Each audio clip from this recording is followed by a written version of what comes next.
Okay, greetings, brothers and sisters. Today is Sunday, August 3rd. This is the anniversary of me beginning my abhyas, my practice of the Sajmark meditation. No reason to say anything. It's not a day that there's nothing that need to be said. I just am aware of that because I just saw the date. I knew it was coming up, but like I didn't realize it till now. I've been doing the meditation for 32 years, 1993. So, anyways, so that's good. That's kind of cool. Um, but again, nothing has to be said. There's no reason to comment on that. I put two videos up on the second by accident. I was wondering why I didn't have a video ready to go, and I just uploaded. Um, I just made one public, so I somehow scheduled them both for the same day. So there's a glut of content. So I'm not going to put anything up tomorrow on the 4th. Probably. I mean, I don't know what. This video will probably be up on the 5th. Allow people to catch up a little bit. The one video that I put up that said the people don't seek the truth because it's painful only got 190, 100,000, not 100,000 something, 1,500 views, and because I put up two videos on the same day, which is fucking stupid of me, or just careless or whatever. But that's going to happen when you do the scheduling and you're out of it. But anyway, so there's that. So I want to tell a little story here. I was talking about this with my wife. This also be in the Journey series. This will probably be the final voiceover in that Journey series. It's kind of a mishmash of stuff with the dental things and the other stuff. So my understanding is your name is kind of important. We were talking about my name. I'll come back to that in a second, but getting the right name is important. You have whatever your last name is, but your first name is, sometimes you're misnamed. Like an example of this is I have three older sisters and one older brother. And there is a 17-year age gap between me and my older brother, and probably 15 between me and my older sister. She was probably born a year and a half to 2 years after he was. And her name is Maureen, but he called her Reenie. And so I never knew her as Maureen. Like, so he couldn't say her name.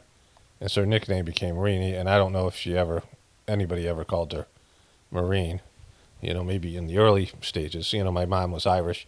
My dad was, my mom was Irish and German, and my dad was Sicilian and Albanian. And, Maureen is an Irish name, I think, used quite often, but not such a popular name now. But, like there are people like that who, Steph Curry is another example. So Steph Curry's name is Del Stephen Curry, after his dad. Wardell Stephen Curry.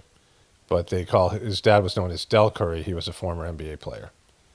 And he named his son after him, which always I find weird. Like the second and the third, I don't understand why people do that. But and oftentimes that's you get misnamed because of that, right?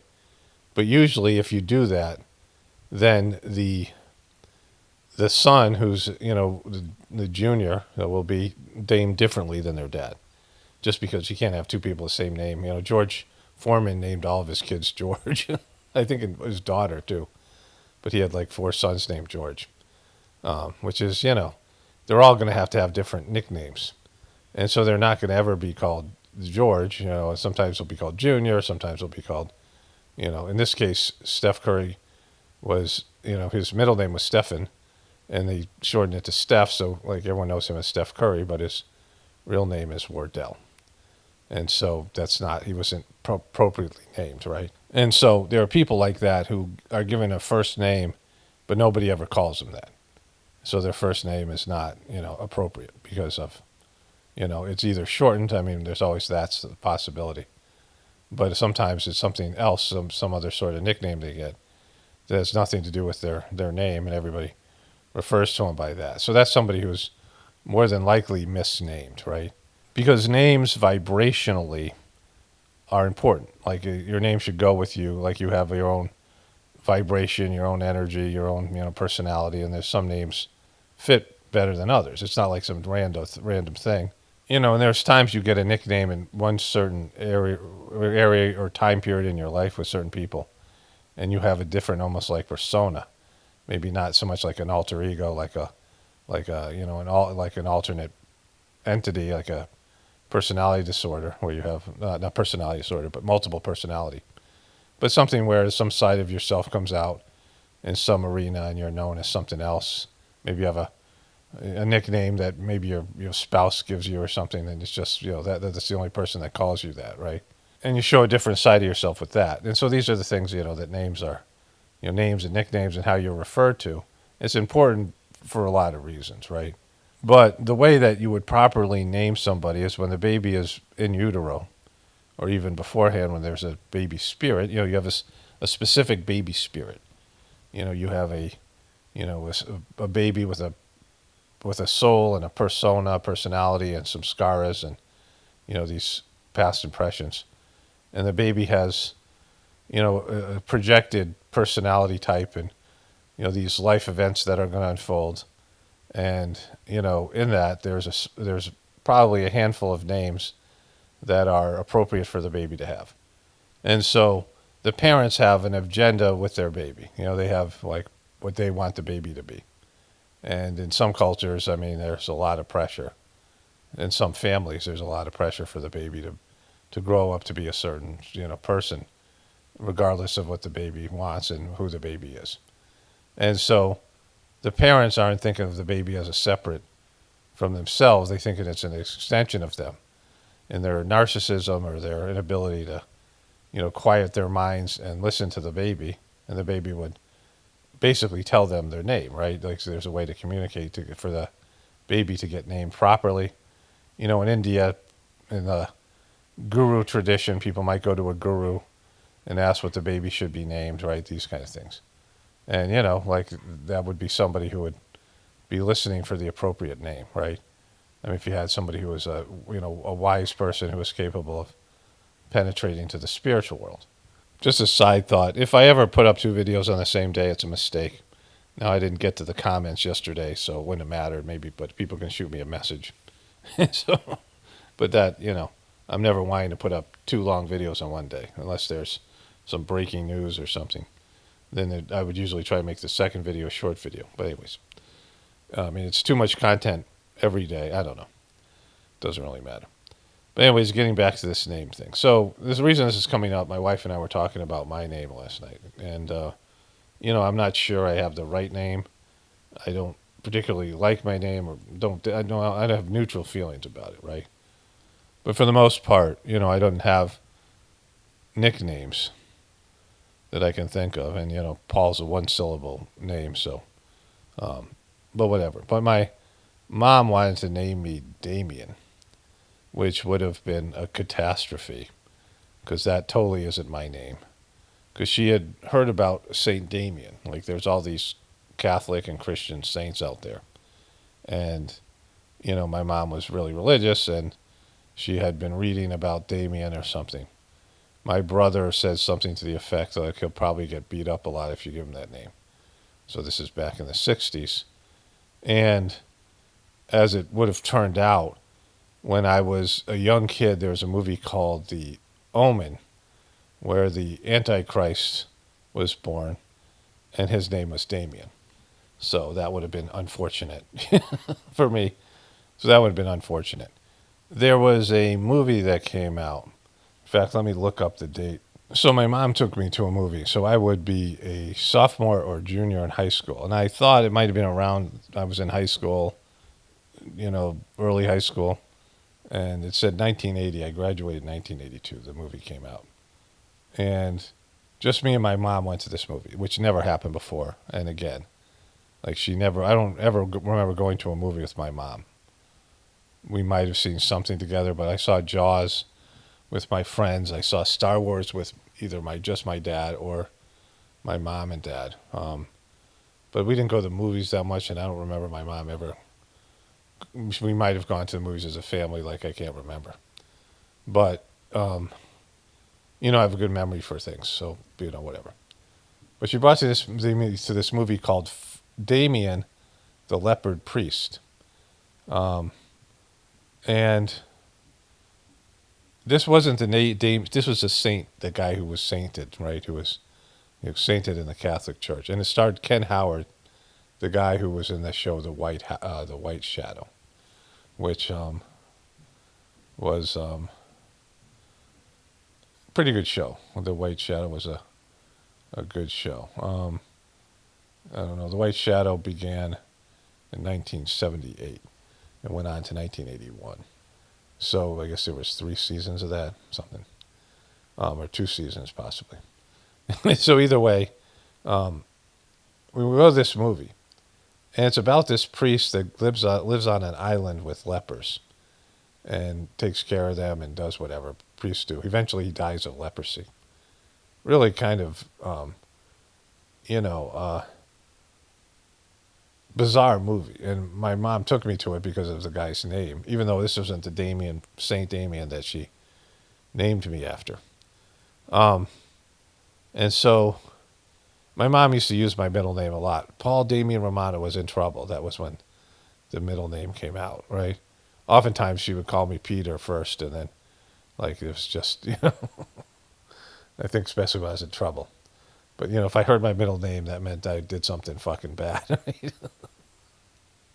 But anyways, there's a scene in the movie where one of the lepers rapes another one. And I'm sitting there with my mom, and I'm in high school. And what are we doing here? Why are we watching this fucking movie, right? And so, this thing happens, and the woman gives birth to a baby, and somebody's explaining to her, because she hears that the leper, the baby's not a leper, because she's like, well, my father's a leper and I'm a leper. Why wouldn't the baby be a leper? But it's a disease. It's not a genetic condition. And so leprosy, to my knowledge, there was a series of books I read that this guy had leprosy. And this is a sidebar. It's a fantasy book, it's a kind of a Lord of the Rings type of book. But this guy was a leper in his life, and he was transported to this other world where he wasn't a leper. They had this special mud, and he put it on. He said leprosy is where your nerves die, your nervous system dies, and so your body doesn't sense when you have infections and things like this. So your body doesn't have, your immune system doesn't work properly because there's no communication to the areas where you're, this is like being a hemophiliac. I went to school with a kid who was a hemophiliac, and he would do things all the time, someone who bleeds internally very easily, and they'd have to give himself a shot. He would do things he wasn't supposed to do, because, it was young, it was in 8th grade, 7th grade, 8th grade, I think, and he would hurt himself, and or just do something where he'd be like, I think I might be bleeding, and then he'd have to give himself a shot or something. It was fucking, But leprosy is something like that, where there's shit going on that your body doesn't know how to deal with. And so, that's why these lepers, their bodies start to rot from infections and things. That's my understanding. But anyways, it was a weird thing. It was just a weird movie, a weird event. And I don't know where my mom was going with that, right? And so, and I didn't associate myself with that name at all. Just, like I said, when I got in trouble, and, it wasn't a name that I definitely feel like I dodged a bullet. I mean, just, it wasn't my name, and then, all the other reasons. And so the other story that I was telling my wife about this, anyways, apparently that Saint Damien, the movie, lived in Hawaii. I remember it was on an island. I didn't know it was Hawaii. Anyways, so in the Sajmarg system that I do, the meditation, a little bit out of it today, but in the meditation that I do, the third master Sharji was St. Paul in a previous life. He confirmed this in a talk that I can't find they've erased all his talks. Dodgy, like hates the guy, which is a fucked up thing, which I've talked about in the extensively in the Journey series. The current master of the system has like gone rogue, and like the master of the spiritual system, like when people think of Jesus or Krishna or these religious figures, there's a difference between a cult leader and a spiritual master or a saint, whatever. Is that a cult leader uses his people for his own wishes, right? He enslaves them for his own wishes, whereas a spiritual master sacrifices for other people their needs, sacrifices his needs for the betterment of other people, right? Or her needs, whatever the case it would be, right? Like it's like the difference between having a selfish mom or a good mom, or a selfish dad and a good dad, right? You have parents who take credit cards out on their kids' names. That would be like a cult leader. And then there's people who, sacrifice themselves and die saving their kids' lives or something.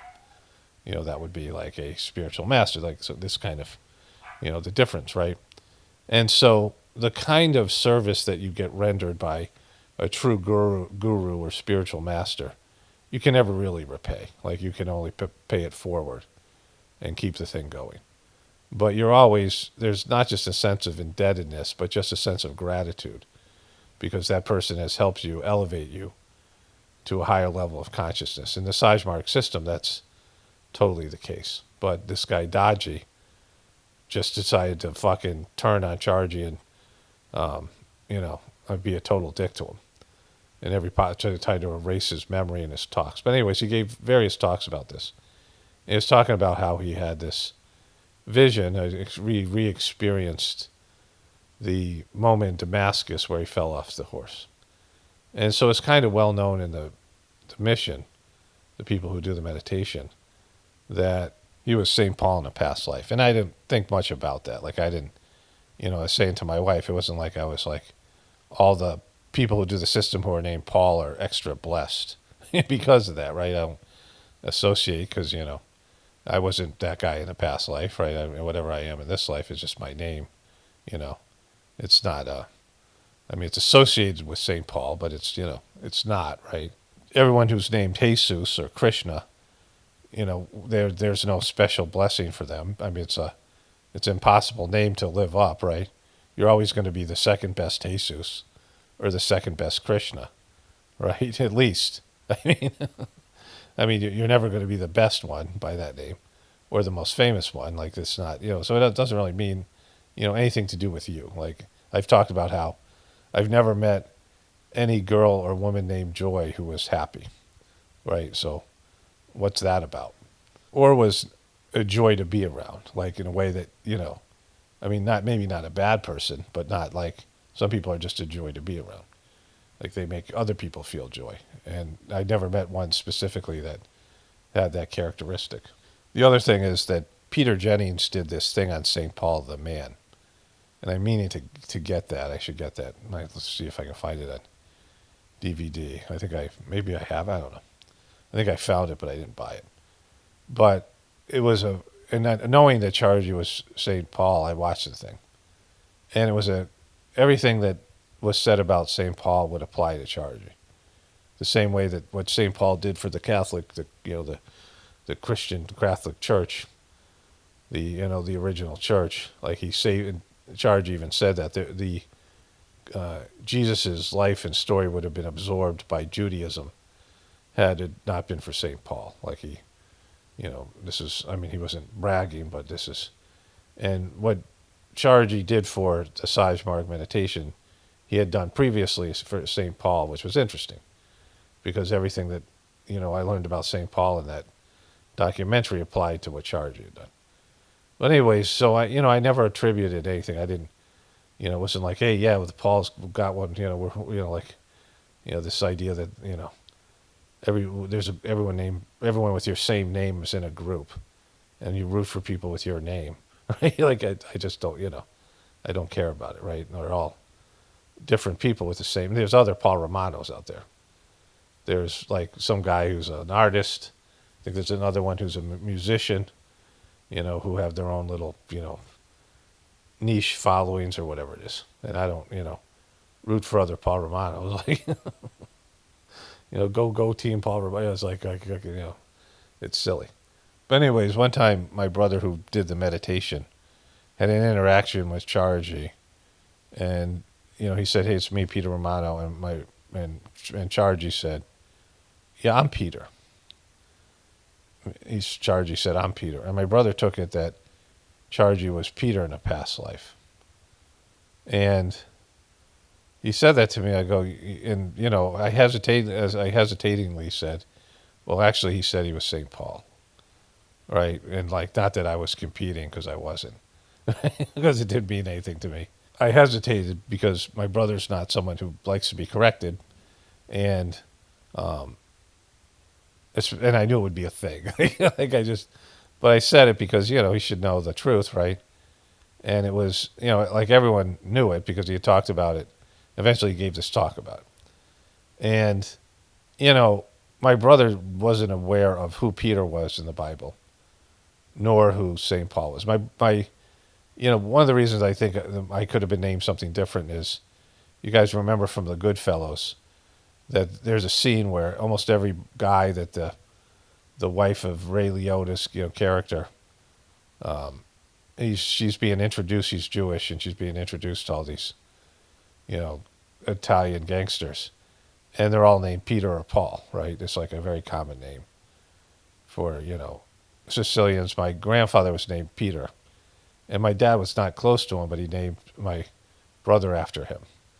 And I don't know, how the choices were Paul or Damien, like for me, but whatever. So anyways, my brother starts arguing about it. Well, he said he was Peter, and I'm like, yeah, okay, whatever. He said multiple times, this is kind of well known, you can ask other people. And I talked about Saul, St. Paul was called Saul. And I guess the only association I have with the name is this. So Saul was persecuting Christians. And he was on a horse, he was a soldier. And he was on a horse to Damascus, somewhere near Damascus. And he was struck down by a bright light, and God said to him, "Saul, Saul, why thou persecute me?" Something like that. And he had an awakening, and then had a connection with Jesus somehow, even though he never met him. And he wrote all these, he's got the whole part of the Bible that's his writings, right? Even though he never physically met Jesus, it's all channeled stuff, right? And so, my initial sittings, I had this spiritual awakening. So I guess it was a big experience. So I think that might be, at least in terms of the name, some association with the name. But I remember my brother was like really into this, and I'm like, it doesn't really fucking matter because it has nothing to do with me or you, right? But this is just, what he said. His past life is past life. But anyways, I thought that was all interesting. Let me get on to the other stuff here. So I want to revisit this from my video 2 videos ago, not the one where I said I made a mistake, but the one before that, where I talked about, here, this is what Trump says here. On the monthly jobs report, going forward, why should anyone trust the numbers? Well, that's and the if big you're... thing. You're right. No, you're right. Why should anybody trust numbers? You're in a universe, and 2 + 2 = 4. Mm-hmm. 2 + 2 only equals 4 if you accept that 2 + 2 = 4.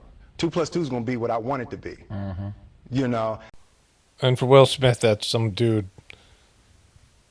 booping him from behind, from behind, according to his former manager. That's what 2 + 2 = for Will Smith. Let's play this again here. Why should anyone trust the numbers? Well, that's and the if big you're... thing. You're right.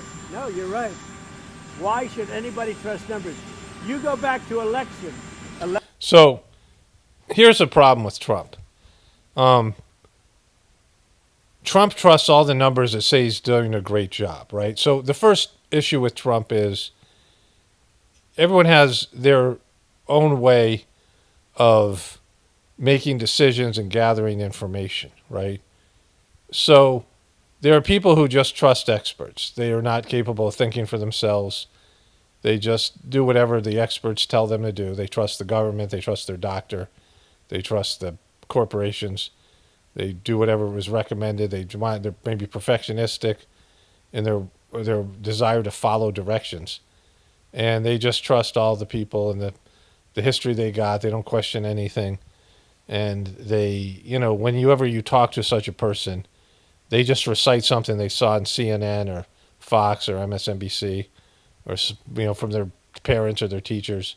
They don't think for themselves. Then they have no problem with authority, and everything is outsourced in terms of their decision making. If they have a medical issue or a problem, they just do what the conventional wisdom is, right? And then there are people who ask questions. They don't trust authority, and they make their own decisions. And there's a variety of different people. There's some people who do exhaustive mental research. They're very mental. They're very scientific. They read all the stuff that's available. Again, oftentimes giving more weight to the official story. But maybe if they're sort of anti-government, they look for more alternative news sources, and they do as much research as possible. They try to know everything they can know about something and make their decisions, right? And then there are people who are more intuitional based, that use their intuition, and that's what Trump thinks he is. And when you're that kind of person, and this is what I do when a lot of the stuff I do, of course I do research and I learn things, but you have to know things about it. You have to listen to some of the stuff. You have to understand at least the prevailing theories to be able to understand if God's communicating to you directly about something. You kind of have to understand. Let's say God could just talk to you. You're a medium, and you can hear from the spirit world. You kind of have to have a framework of concepts, because it's not coming in as just words. It's concepts. If you don't understand something, then you can't really understand what God's saying to you, right? So you have to have some reference point. You can't be just a complete ignoramus, and God would have to show you everything. You'd have to have such a deep spiritual connection that God could just show you everything you needed to know, like you're downloading a whole program on something like in the Matrix, right? But if you're going to be an intuitional person, then you have to receive feedback from God and material results, and you have to then adjust your thinking. And so Trump wants to be one of these guys that doesn't listen to anybody else, doesn't do thorough research, and just goes with his gut on very limited information. And he's almost always wrong. Like, he's wrong all the time. But if you're going to be one of those people, then you have to receive feedback. And so, he's going to say here, he doesn't think the numbers are right. We'll get into the specific thing here in a second. But this just shows you everything you need to know about Trump and Trumpers. You do the same thing about Biden and Biden people, Biden supporters and Democrats, is that they're so skewed in their thinking, they don't trust the numbers only on one side, right? So Trump, as long as the numbers are saying he's doing a great job, like all the numbers that are coming out, they're saying the economy's good, the inflation's down, he trusts those numbers. The only numbers he doesn't trust are the ones he doesn't want to hear. And that's the worst kind of leader and worst kind of decision maker, because he's getting feedback about his economic policies, and he's not willing to listen to them. Listen to the feedback. The job numbers are fucking bad, right? And he fired this girl because she told him something he didn't want to hear, and then he's going to put somebody in there that games the numbers, so then you can't trust numbers. If the Democrats rigged numbers and rigged elections, which there's plenty of evidence that they did, they certainly cheated Bernie Sanders, they certainly worked Trump on COVID, they do manipulative shit, and if the poll numbers and all these things are manipulated, like Trump says they are, then you can't trust that side, and you certainly can't trust Trump. And so when he says you can't trust numbers, that means you can't trust his numbers either. Like, everyone thinks that Trump's above cheating, all the Trumpers, when he's the biggest cheater out there, right? So, Trump is not to be trusted. Like, if you're not going to trust numbers, you can't trust any numbers. And it's not that you're not trusting the numbers. You're not trusting the people who are gaming the numbers or changing the numbers or doing things to make the numbers sound different than they actually are. Like, that's, it's people that you're not trusting. Numbers aren't that, right? Numbers have nothing to do with it. It's just people manipulating the numbers. Anybody trust numbers? You go back to election day, Look what happened 2 or 3 days before with massive, wonderful job numbers, trying to get him elected or her elected, trying to get whoever the hell was running. Because you go back, and they came out with numbers that were very favorable to Kamala, okay? To trying to get him elected, to trying to get her elected. So I don't remember that. Might be true. Then why not fire her when you came in? If she did that and you thought that was suspicious, or why not go back and look at the numbers? Look at the job numbers from that time and see if they were, now she's in charge of your shit, right? And then on the 15th of November or thereabouts, they had an 800,000 or 900,000 overstatement reduction right after the election. It didn't work. So because you know who won, John? I won. But here's Okay, so this guy, right? So, the Democrats certainly were cheating and doing a lot of bad shit. There's no question about that. But, Trump's capable of all the same things and has done all the same things. And the person he's going to put in there is going to lie to you about the numbers, which is, you think Americans don't know they can't get a job? You think Americans aren't going to be aware of fucking bad unemployment numbers? Because fucking, it changes not only your ability to get a job, but also people are like, oh, the jobs are scarce. And it changes your, when there's, it's like supply and demand. If you get a job and they don't have enough waiters or counselors, like things that I've done in the past, you can get away with a lot more because they can't lose you. I mean, I've worked at places where they were short-staffed and they couldn't find good people. And you just have to, then just be average and they'll do anything to get you to stay, right? You're in a much better bargaining position. But when there's a glut of unemployed people, then the fucking work gets tougher and the bosses get more, the organization expects more out of you. And people are going to notice all that shit. Like, it changes everything. Like, you can't fake it if people are out of unemployed, right? Like, they know. And they know people are unemployed. They're like, they're not even, most of the people don't even pay attention to these numbers. This is more the economic people. The normal people don't understand the statistics or the numbers. They just know they can't get a fucking job, right? the thing. Your supporters have had issues with these numbers. Now that you've and you've had and now that we're doing so well, I believe the numbers were phony, just like they were before the election. But there's a way to check it, right? There's a way to go back and do an audit on it, and then you can speak from, like you got people to do that. You got, AI. You got all this fucking technology that can do that. You can audit these things, and then you would have reason to fire the person. Not just you think the numbers are wrong because you think we're doing so well. You think you're doing great. Well, he's like, that's not enough, bro. And there were other times. So you know what I did? I fired her. Right. And so you now know what? I fired her because you thought the numbers were wrong. Now, like maybe obviously they got corrected in post-election. And so, but these numbers also got corrected for him. So she had overstated the job numbers for him. Like he had good job numbers the last, the 2 previous months, and she had to correct those job numbers, right? And so the same thing happened with him. And so maybe that's something that just happens a lot. In fact, there's someone on there saying that they often have to correct their numbers. And so, things are like not all the data is placed. Not all the data is being received. Some of the data comes in late. It's not in real time. And so, whatever that is, I don't give a shit, right? But like what I'm saying is, if you're not going to trust numbers, when one side cheats, the other side has to cheat. If one side's on steroids, the other side has to be on steroids. You can't compete with cheaters. And both sides have been willing to cheat and game the system, rig the system. Both of them have.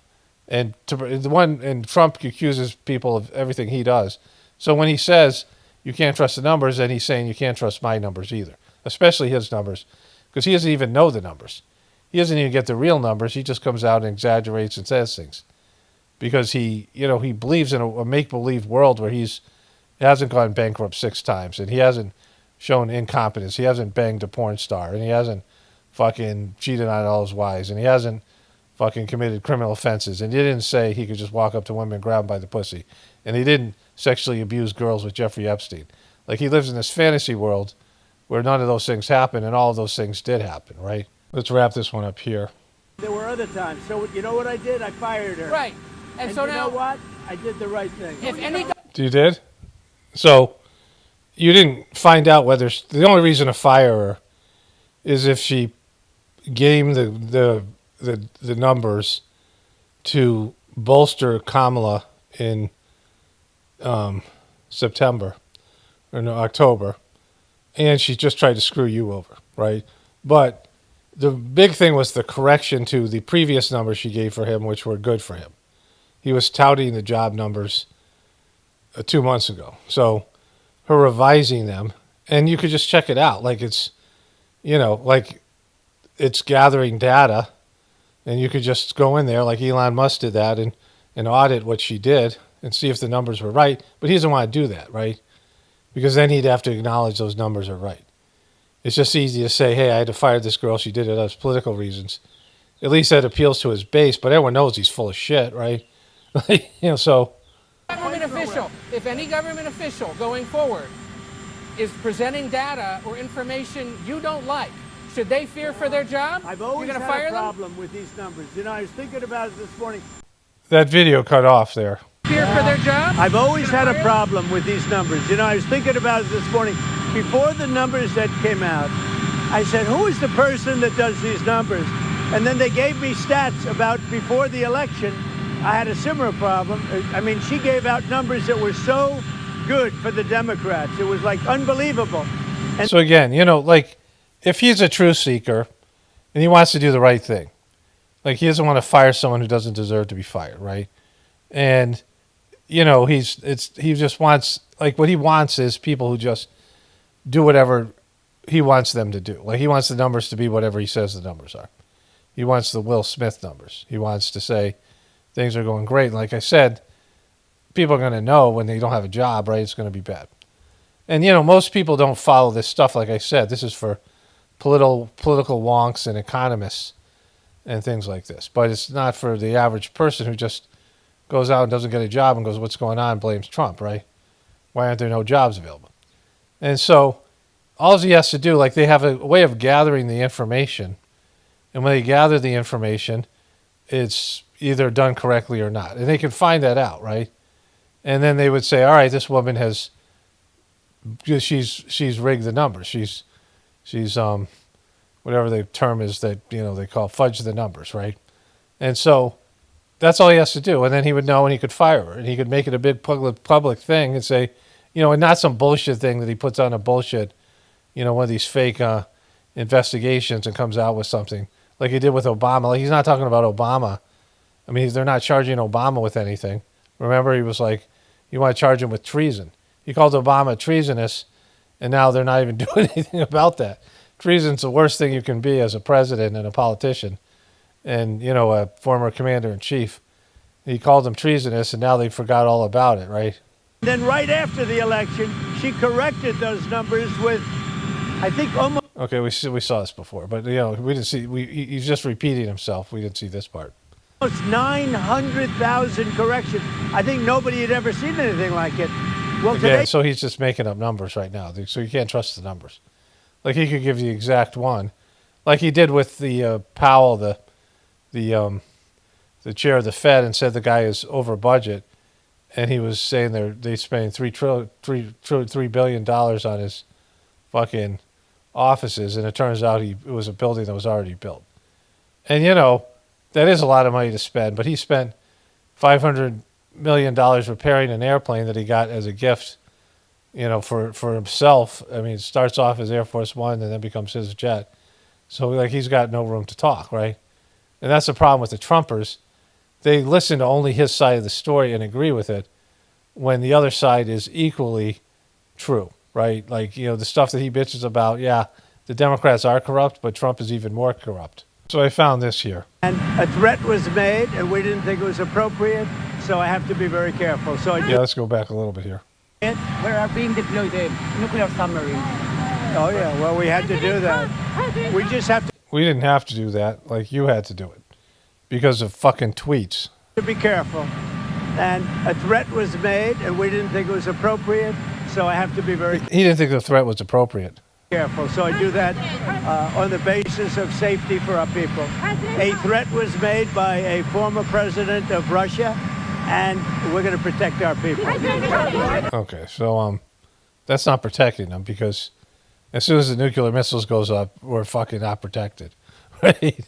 As soon as somebody launches, we're fucked. Like, what you're doing is getting them after they've gotten us. Like, if it's either first strike where you're starting a nuclear war where they're going to retaliate with nuclear missiles hitting America, or you're going to get second strike and they're going to already be hitting America. So that's not protecting us. You got upset because the guy was talking shit to you on the fucking internet, and nuclear war came up and you fucking went all bitch on him, you know, because that's what you do. The Epstein thing's a little bit petered out, but it'll come back around, because it just will. And this was some leftover stuff from Jen Psaki, I think, from Thursday. And if people in that report are still fighting to keep their names private, Sean, they have no legal basis to do so. She was so adamant. That was Trump Attorney General Pam Bondi, of course, just last year, before she was Trump's Attorney General, saying that people named in government files related to Jeffrey Epstein had no legal basis for keeping their names private. Bondi went on to lay out a very specific and narrow set of exceptions. Take a listen. They have no legal basis to do so unless they're a child, a victim, or a cooperating defendant. Okay, so to make... So, you know, and then all of a sudden they don't want to do that. So, I mean, Trump is clearly protecting somebody. It's in Pam Bondi. She's doing it on the behest of Trump, and it's him. It's definitely him, and then other people. But almost 100% him. Maybe nobody else. But Trump definitely is one of the people, because his name's there, because he hung out with Jeffrey Epstein for 20 years. So whatever files they have on Jeffrey Epstein includes Trump. They did an article on Jeffrey Epstein, and Trump was included in the interview, quoting him. Terrific guy, likes younger girls, right? So there was no Epstein without Trump being a part of his world. They were spending quite a bit of time together in New York and in West Palm Beach.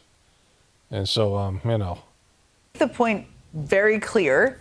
That was Trump's own attorney general just last year, saying that not only that files related to Jeffrey Epstein should be released, but that the only names that should be allowed to be redacted from those files should be the names of children, victims, and cooperating defendants. Fast forward to today, and Bloomberg News is reporting that the FBI redacted President Trump's name in the Epstein files.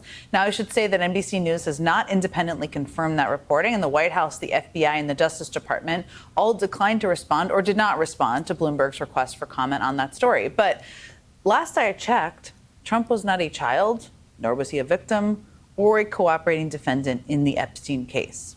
But he's a child. The FBI reportedly had 1,000 agents pulling all-nighters, pouring through more than 100,000 documents related to Epstein. And people familiar with the matter tell Bloomberg that the FBI identified numerous references to Trump in that process and then blacked them out. Now, of course, the appearance of any names in the files does not mean necessarily that the named people did anything wrong. And Trump... That's what they always say. Like, they always say that, you know. But they did do something wrong. They hung out with Jeffrey Epstein. They used poor judgment. I mean, you know, they're all involved in shit like this one way or another. This is what happens in the elite classes. They just do deviant things, including deviant sexual things. People get money and power, and we see it happen over and over again. See, maybe they didn't partake in, you know, they didn't have sex with the kids or something like it. And maybe they didn't know, but that's almost, I mean, Trump knew. And most of them would have known, right? Because it's not something they hide in that level of deviant rich people, right? Like, they all do these things, and it's just a kind of a written agreement that nobody leaks out what these things are. And it could be any number of things, drugs, and any number of ways of just being, like, in general. And the way that they treat people, right? The way they treat people and think about people on a corporate level. You know, the way that really rich people interact with their staff, and the way they interact with other people, and, you know, the way they're like slaves to them, and these things. It's an attitude, you know, that we're somehow better. It's in the aristocracy and in England, you know, people are, you know, killed that are a threat to the royal family or any of these people, right? I mean, it's the way the elite think about everybody else. We know this. It's not some news, right? Trump's name was not the only one blocked out. They also blocked out the names of other high-profile individuals as well. But I could have sworn Pam Bondi said there would be no legal basis for doing that, right? That's what she said a year ago. Now, the other major piece of news we got on this story today was about Jeffrey Epstein's co-conspirator, Ghislaine Maxwell, who was, of course, convicted of sex trafficking minors. Now, after spending 9 hours over 2 days just last week meeting with Trump's former criminal defense attorney turned Deputy Attorney General Todd Blanche, where no one knows any details of or who else was there, today, Ghislaine Maxwell was moved to a minimum security federal prison. Okay, so that's, unless there's some new breaking news on this, I'll take a break from it, but because all the things have been said, you had enough information. Like, you don't need more information to know that Trump's a dirty piece of shit, right? And he's involved and complicit with Jeffrey Epstein. And he's covering it up. Like, those are all things that you know and never will be able to prove in a way that, that they all need you to prove it, but you don't need to prove it to yourself. This is a case where, everything that you know about Trump, everything that he's saying, everything that he's doing, if this story is true at all, it's just not some made-up acting hoax that they're putting together, then Trump is involved in this whole debacle and has been for the beginning and has known about it, and that's why he steered clear of it. And, you could just assume the worst because Trump is the worst. Like, even if Trump's not involved in this thing, of course he is, like, still Trump's a piece of shit. Like, everything that he does shows you he's a piece of shit. And so just the things he said about those girls that he could get away with going in there and committing a crime, which is, you can't go into a woman's locker room multiple times and inspect the girls as they're standing there half naked. Many of them are teenagers, either Miss USA or Miss Teen USA. They're all very, very young girls. And even if they weren't very young girls, you just can't walk up to a woman and grab her by the pussy. You can't do that. You can't tell people you can do that either, right? You can't encourage people, hey, you're famous, you can just do this, right? Like, you're not supposed to encourage. That's like fucking bad, bad advice to a young celebrity. Oh, yeah, I'm famous now, I can just go do that? Why would you want to do that? Like, why would you want to do that? Like, what make you walk up and just grab a woman by the pussy? Like, just, anybody like that, right? Just walk up to somebody you don't know and just grab them by their fucking genitals, right? like, why would you want to do that? What would make you think that it's a bullying behavior? I can get away with, I'm the owner of the pageant. No, you can't. It's a fucking felony. Like, you should have been convicted for that. You bragged about it. So we all know he's a piece of shit. Always been a piece of shit. And it isn't just about sex. It's about everything. He's just a fucking horrible, selfish, fucking demonic piece of shit, right? And there's enough evidence for that. It's just that the Trumpers don't want to see it. And even if they did, it's not going to stop him. He's not going to be... If all the Trumpers turn on him, it's still not going to get rid of him, right? I mean, they won't, and, they can't really get rid of him. The Republicans are stuck with him for 4 years. And, I'd be shocked to see if they get rid of him. View into the frustration, even anger, that Republicans are up against as they amass millions and millions of dollars for next year's midterm fight. In a rare in-person town hall by a Republican member of Congress, Wisconsin's Brian Steele was repeatedly booed and interrupted by voters, giving him an earful on everything from Trump's tariffs to immigration policy to the signature spending bill they think is anything but big and beautiful.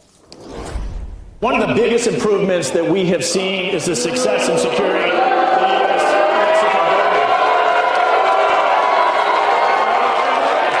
border. This could be some Democrats. We can just keep it down a little bit so people can hear. That's going to be helpful. And making sure that we're supporting, making sure that we're supporting.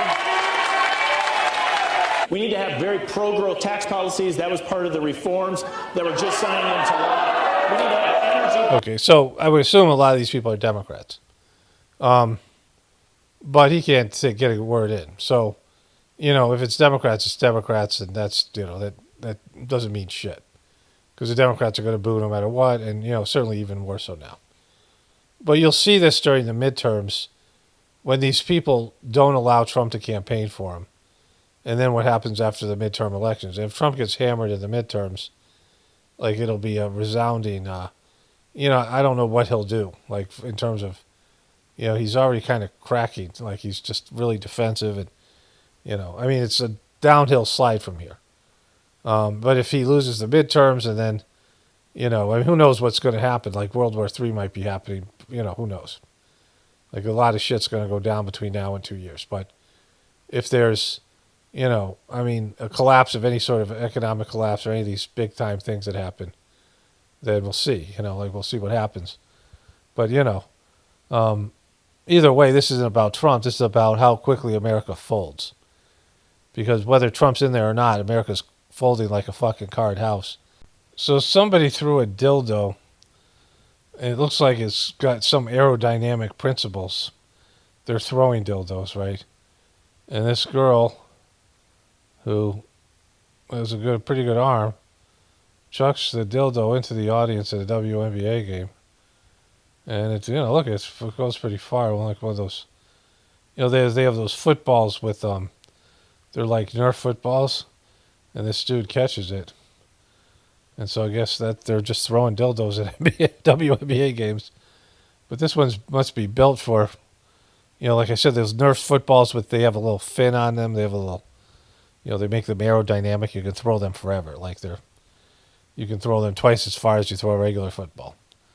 But that thing, and this is a lot of kids go to these games or whatever. I think young girls. But dildos are a part of it now. Hell no. Okay, look, you got a dildo. All right. Good for you. Okay, today is the 4th of July. August. Less important than the 4th of July. And I want to bring this video to an end. Here's Trump answering questions. Let's go through this here.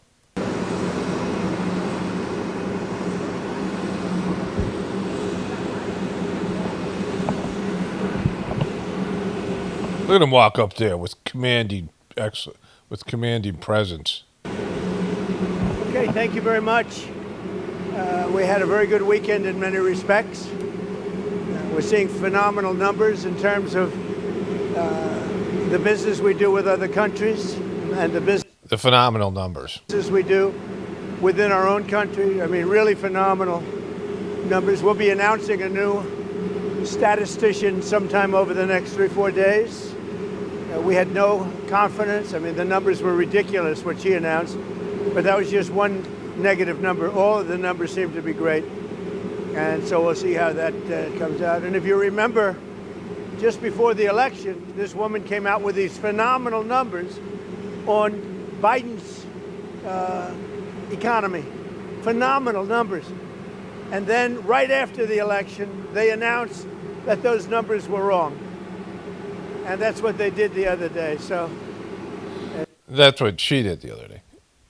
She said that the numbers were one thing and then said they were completely wrong. So he believes that the second, when she revised her numbers, that was the correct numbers for Biden, but he doesn't believe it for himself, right?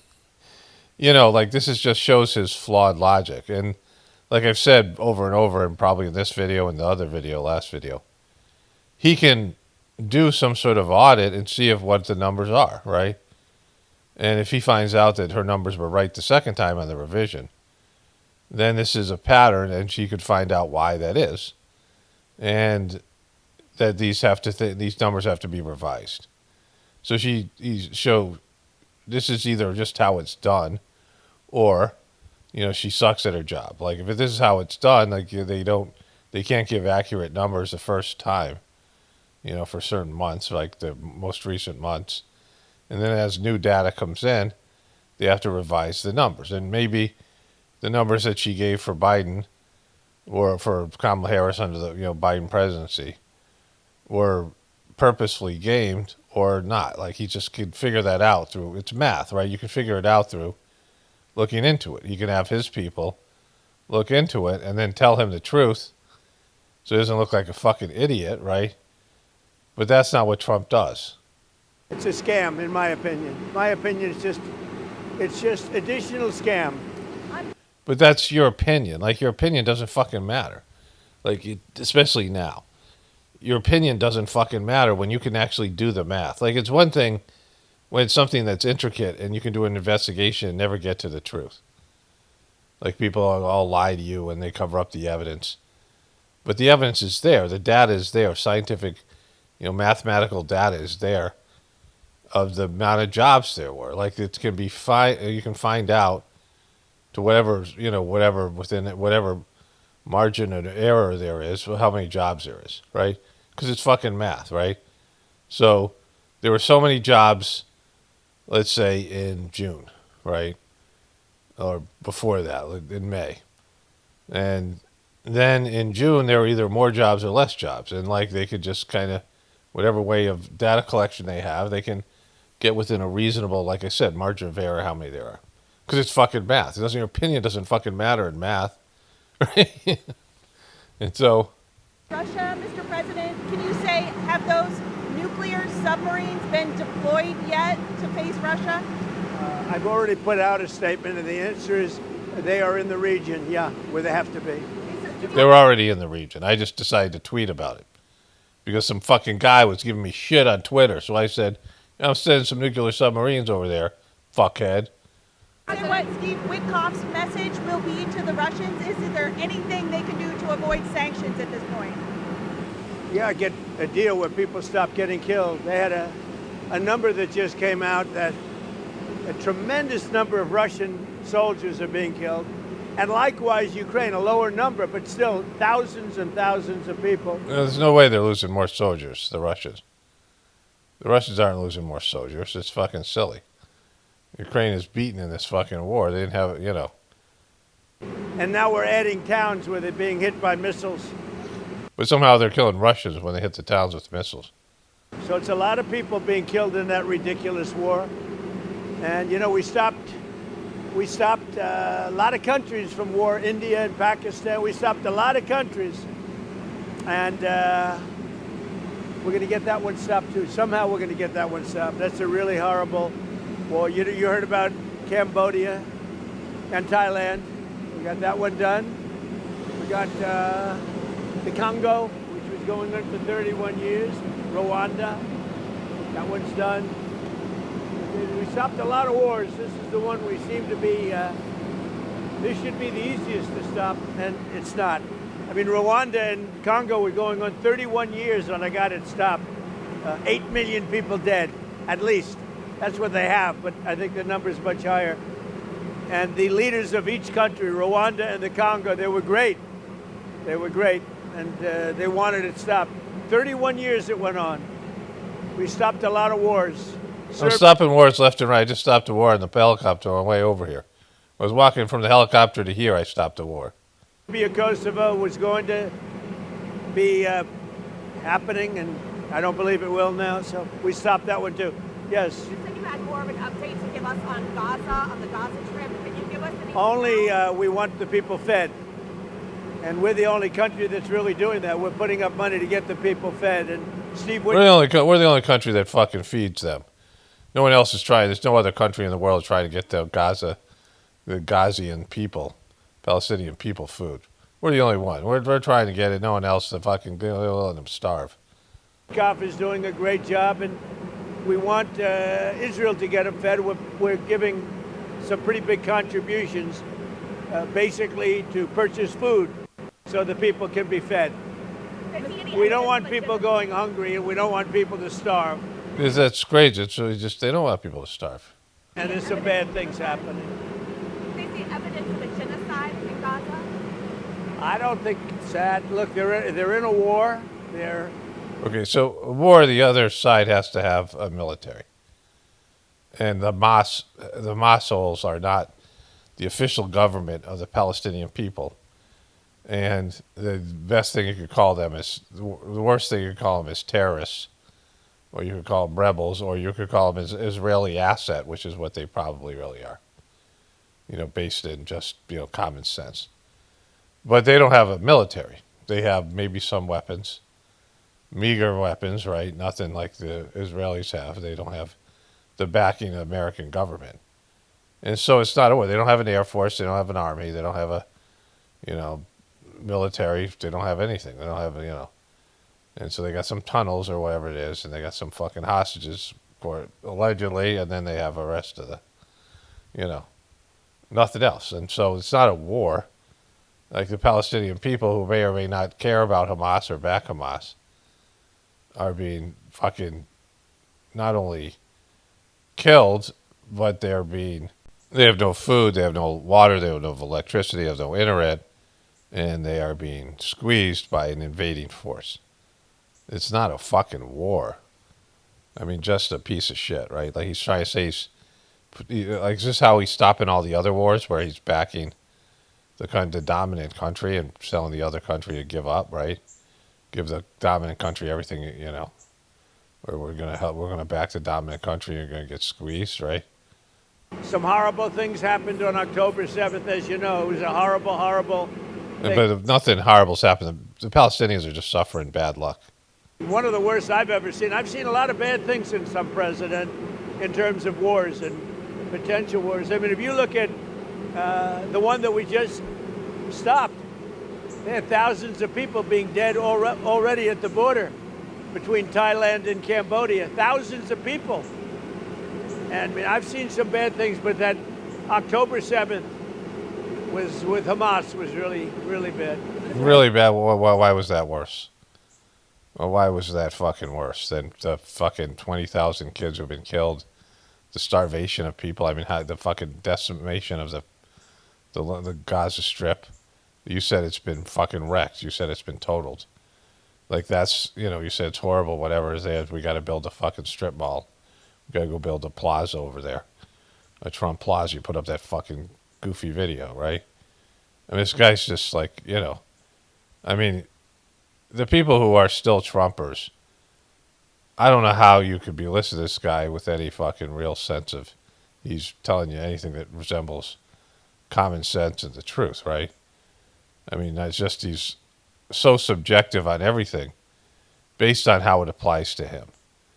He's handled and owned by Israel, and so he changes the story based on that. He's now being hard on Russia, harder, based in his personal preferences. Okay, so this dude here, with his 1980s haircut. I ate breakfast and I turned on the news and this came up. They were doing a report about this interview here. On Friday, a warning sign for the U.S. economy. A government report showed a lower number of U.S. jobs created in recent months, a potential sign of economic slowdown that seemed to infuriate the president. He promptly fired the economist who released that report. They had Velma doing. They had Velma from the Scooby-Doo universe doing the numbers. Commissioner of the Bureau of Labor Statistics, Erica McIntyre, accusing her. Erica McIntyre. He fired McIntyre. On Truth Social with no evidence of having, quote, rigged the numbers for political purposes. The firing sparked an outcry and criticisms from both sides of the aisle, including from the man that Trump himself had previously appointed to that job, Bill Beach, who called the firing, quote, totally groundless, and warned that it destroys public trust in U.S. economic data. As the president faces new questions about whether he'll tell Americans the truth about the state of the economy and more.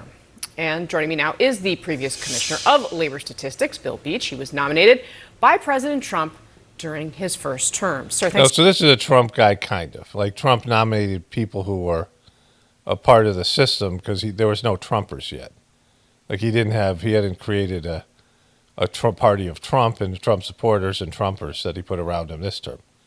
But this guy still was nominated by Trump. So this guy's a Republican, and I mean, why would he lie? Because it's a numbers thing, right? So much for joining us today. It's really great to be here. Thank you. Can you explain to us, the president said that the BLS commissioner rigged these numbers. Yeah. What do you think? There's no way for that to happen. The commissioner doesn't do anything to collect the numbers. The commissioner doesn't see the numbers until Wednesday before they're published. By the time the commissioner sees the numbers, they're all prepared. They're locked into the computer system. The only thing the commissioner does on Wednesday is to kind of do the edits on the text. So there's no hands-on at all for the commissioner. I was commissioner, and I was sometimes locked out of the process of actually, where the people were working in the building.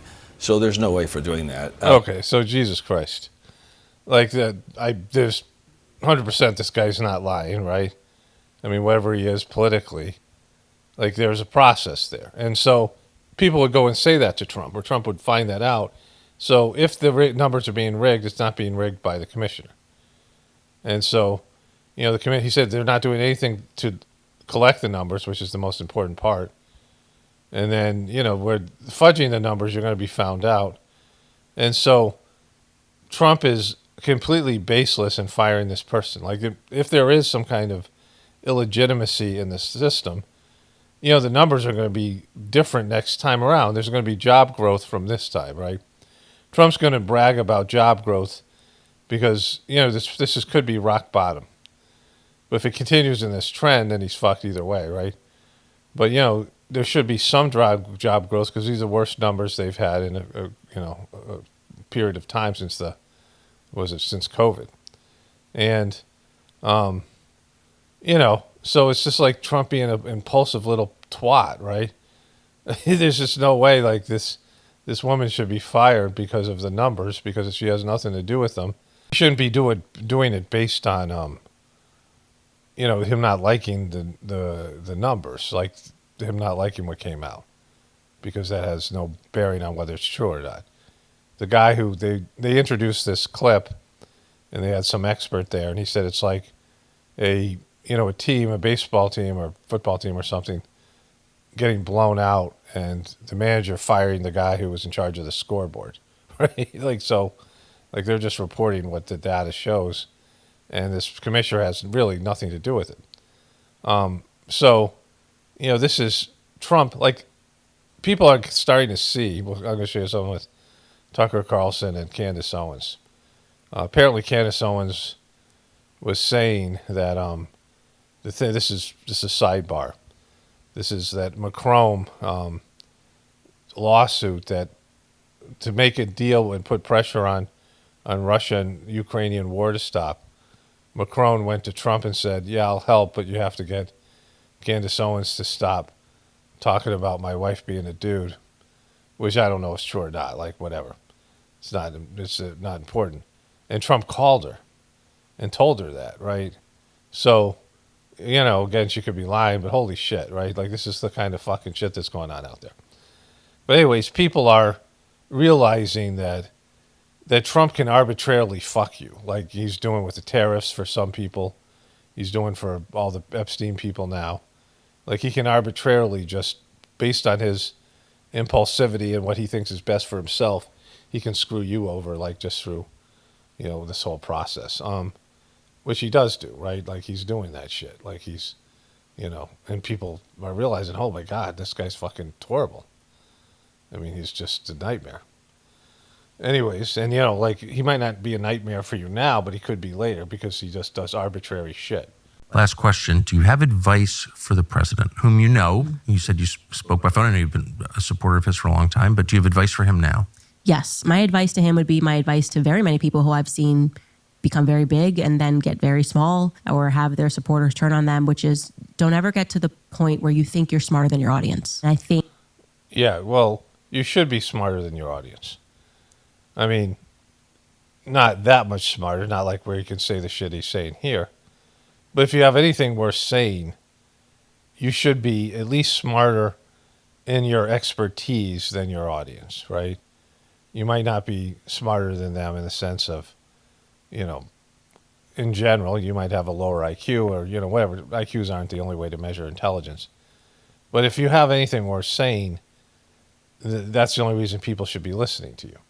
I mean, if they're mocking you, one thing, there's all these other ways. But, someone like a president, it's that he can do things and understand things better than the average person. Like, he can perform the job of president better, and his things that he has to say are worth listening to, right? I think she's saying this in a way that he's now saying, hey, fuck you guys, I know more than you, and just shut up and listen to me. And that's, that's who he's always been. That's the problem with these two stooges and all the rest of the Trumpers. He's always been this guy. You made him into something else for whatever reason, whether you knew he was this guy. I mean, they said Tucker Carlson used to hate the guy. I mean, he always hated him. But then, whatever happened with him. But you back this guy, and he's fucked you. Like you no longer have as much credibility as you used to have with your people either, because you told him this guy was okay, and he clearly showed all the signs. I mean, it was out there. All the things he's doing were out there, right? I think that for Trump right now, and I'm speaking specifically about the gaslighting of, are we still talking about Jeffrey Epstein, and then saying, I don't want any supporters that are still into this. That means that you see yourself as a king? Yeah, that's what the media was saying over and over again. The media that all of us mock. Not that they are good or whatever, but Trump said, I will be a dictator on day one. And then he said, I'll be a dictator for one day, but it's not one day. And he said it'd be so much better if I was a dictator. And he behaved like this through his whole life, through The Apprentice and these other things. Like a fat fucking obnoxious king boy, right? Who didn't earn it himself, like this king whose dad was a great king, but this fucking scoundrel of a piece of shit prince who becomes a king, and he's sitting there, and he's just mocking people and ordering them around and saying whatever based in arbitrary shit, and he's getting rid of good people, and he's just sitting there like fucking big old fucking turkey leg in his one hand and some fucking wine crack or something. Wine cocaine in the other hand, and he's got all these fucking whores around him, and he's sitting there and people coming in to see him, and he's like off with their head, right, with no real evidence. He's just making bad decisions. He's not interested in ruling. He's not interested in serving the people. I mean, it's a service position. Like everybody says about the military, thank you for your service, and it's a bullshit thing, because then they don't hire them when they get out, right? Because they're scared of having people that have been trained to kill people in their employment. But, it's also, they say Joe Biden's done 50 years of service. What, serving his own fucking pockets, right? Like they're all corrupt and shit. They're all making bank on the, and abusing power, all these other things. And so, but it's supposed to be a service position where if you're a leader, you're supposed to, do things to make life better, or at least do God's work for the people in some ways, serve them by guiding them in the right direction. But he doesn't give a shit about anybody else. He cares about what he cares about, and when he cares about it, and how he cares about it, and everyone else go fuck themselves, right? He's always a guy. Like, it's not like it's new. And you've stopped listening. You're not responding to the movement anymore. What made us get behind you was that, despite the fact that we knew you were this boisterous billionaire, was that you had a way of communicating with and understanding how people felt, right? The blue collar worker, how that person felt, the person that's listening to you, the truck driver, the plumbers. And he didn't understand it. My freaking microphone's blinking like crazy. I hope I didn't, I don't want to redo this. My microphone is Bluetooth and it's blinking a lot, which sucks. I gotta keep my eye on it. Hopefully there hasn't been any real shit that's happened. So it just, and then you'll hear a garbled signal. But Trump has never cared or listened to people or understand. He's not curious. He doesn't want to know how you feel.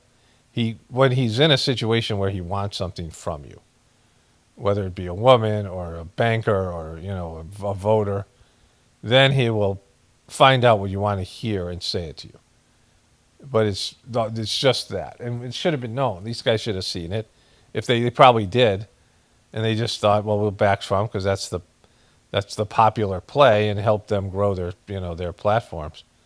But in reality, everyone knows that Trump doesn't give a shit about other people. It's obvious. When you respond with, well, I don't want your support, or gaslighting, you've lost touch a little bit. Last question. What do you mean lost touch a little bit? This is who he is. He's always been this way. It was great, because the presidency is a joke. Politicians are a joke. They're just corrupt. And he was just, tweeting in the middle of the night during his first term and showing everybody it was a joke, right? But he just kept on hanging around. He was the center of attention all throughout Biden's presidency. And now he's got a second term. And now there's Trumpers who either buy into his shit or they're just as fucked as he is. And they're all, these Trumpers that are working with him and they're appointed to these positions. And so, it just should be obvious to everyone. All right, let's go a little bit farther here. President, can you give us an update on Steve Witkoff in Russia and what happens on Friday if the deadline comes and Russia has not agreed to a ceasefire? Well, there'll be sanctions, but they seem to be pretty good at avoiding sanctions.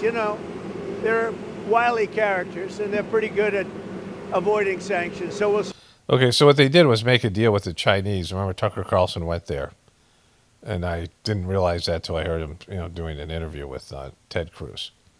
But he went there and he found that they were having good lifestyle because China has a lot of shit, right, which they sell to America, and now they were selling to Russia.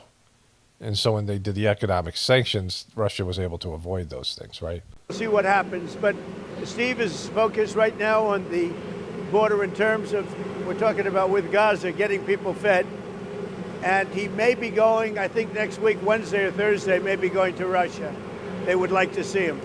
They've asked that he meet, so we'll see what happens. Mr. President, what advice do you have for Republicans on Capitol Hill heading into midterms? What do they need to do? What can they do to, hold? Well, one of the things they're going to be talking about pretty soon are the tremendous drop in drug prices. We've cut drug prices by... Okay, so that doesn't mean anything, right?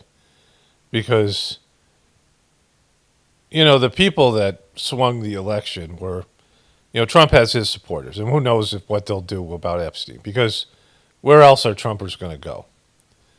Like, they're locked into this fucking guy. I mean, they could come to the truth community and be real fucking truthers, but most of them aren't, capable of that.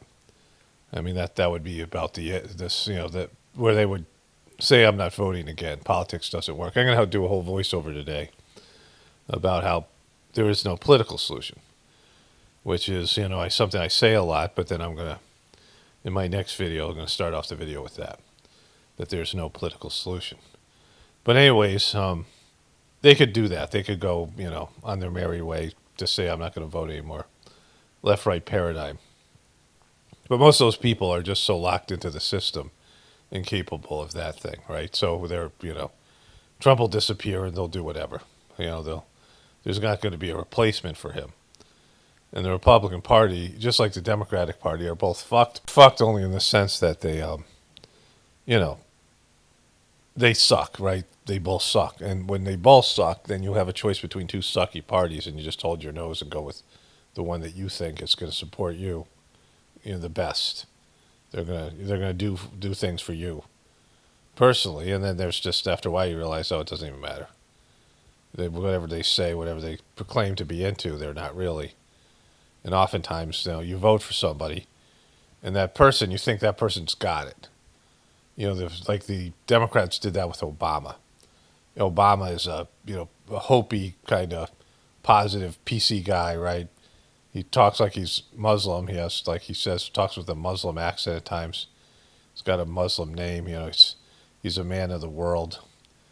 And they're like, he's got this, right?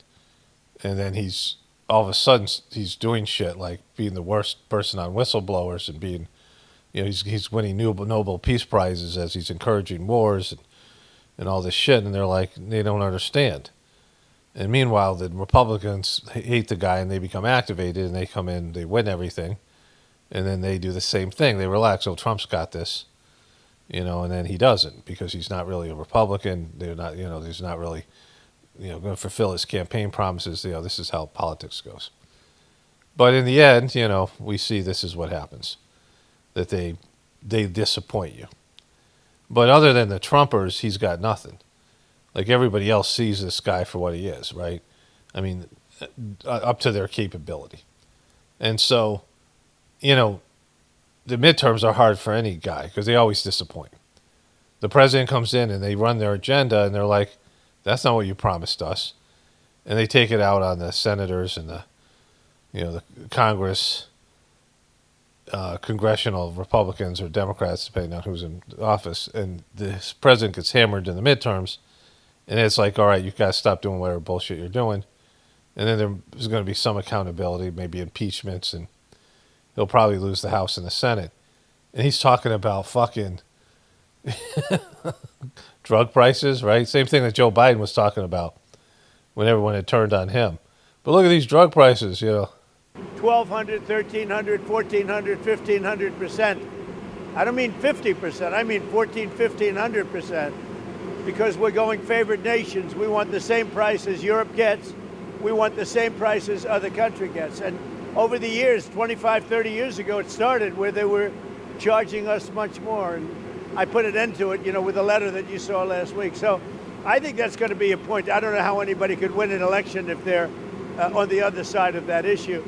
So we'll be dropping drug prices. It'll start over the next 2 to 3 months by 1,200, 1,300, and even 1,400% and 500%, but not just 50% or 25%, which normally would be a lot, because the rest of the world pays much less for the identical drug. Okay, so, like it's not answering a question. Those people are going to run away from Trump. Like we'll see that happening. And when that happens, you're fucked. Like you're fucked. When they start, like they were running away from Biden. They didn't want Biden to show up at their political events, right? If they were doing fairly well, depending on what state they were in. And when they start, asking Trump not to show up and try to distance themselves from him, it's over. Like that whole movement's over. Because Trump's done. Like if he loses the midterms, he ain't running for no third term. Like that would take an overwhelmingly popular president. He's not going to be that. Like, and then, it's going to be interesting when they put Trump out to pasture. I don't think there'll be much of America left. I mean, I think things are going to start going down where there's going to be real changes. Like we haven't seen real changes yet. We've flirted with the possibility of disaster. Anyways, let me wrap this one up here. Only spirituality will save this world. It's Paul Romano, definitely pointing from the apocalypse and the ascension. Everyone have a blessed day and be grateful.